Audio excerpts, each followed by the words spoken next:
Today, February 24th, 2016, is an exciting day. It is the day when we give a Congressional Gold Medal to the foot soldiers who participated in the march from Selma to Montgomery in 1965. I'm joined today by several folks who are just, well, special. All of them are special, but we're so excited today to have with us Mary Louiso, who is the daughter of Viola Louiso, who lost her life in the Selma to Montgomery March. Reverend Dr. Frederick Douglass Reese, an original foot soldier, the president of the Dallas County Voter League that actually invited Dr. Martin Luther King to come to Selma. Congressman John Lewis, what can I say? It's an honor, sir, to have you here. The congressman from Georgia, but he's really from Troy, Alabama. And we have Cheyenne Webb. Cheyenne Webb Kreisberg was 8 years old when she marched across that Edmund Pettus Bridge on Bloody Sunday. It's an honor to have all of you here as representatives of the foot soldiers that are going to get this award today. And I really wanted to get your reaction about today and your excitement about today. What does it mean to you? I think it's so important that we have an opportunity to honor all of you and a chance to say thank you. Sometimes thank you is not enough.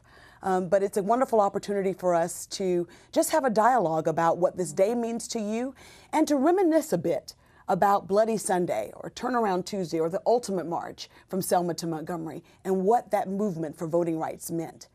I think I'll start with you, Cheyenne. Can you talk a little bit about what today means to you, and can you reflect a little bit about why it is that you joined the march at 8 years old? Today is very special. Particularly for me being a part of all of the foot soldiers of the 1965 Bloody Sunday March and everybody that's here, but especially for Reverend F.D. Reese. You know, I could remember vividly the day in which many threats had been made about the possibilities of what would happen to anyone who would participate on that march. And my being a little girl, very disobedient to my parents, I had already made up in my mind that I wasn't going to let nobody turn me around. And I did join that march, and I'll never forget the late Mrs. Margaret Moore. That's the one of the teachers who stood against the odds, along with Reverend F.D. Reese and Selma. I marched with her. And I remember getting to the Edmund Pettus Bridge on that day, and I could see a picture that I never thought as a little girl that I ever see. And it was such a traumatic experience in my life, seeing hundreds of policemen with tear gas masks, state troopers on horses, the billy clubs, the dogs, and seeing people being beaten down to the ground as if they weren't human beings.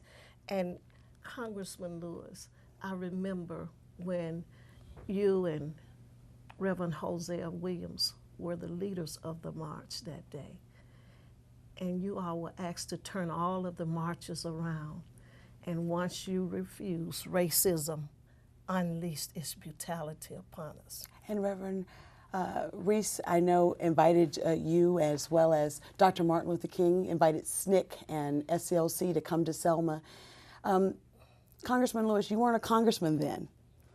You were 25 years old? How old were you? When I first went to Selma, I was 23. 23. There was a series of protests at the courthouse, and I kept going back and back again, and I met Reverend Reese and so many other wonderful, just beautiful human beings that were so determined.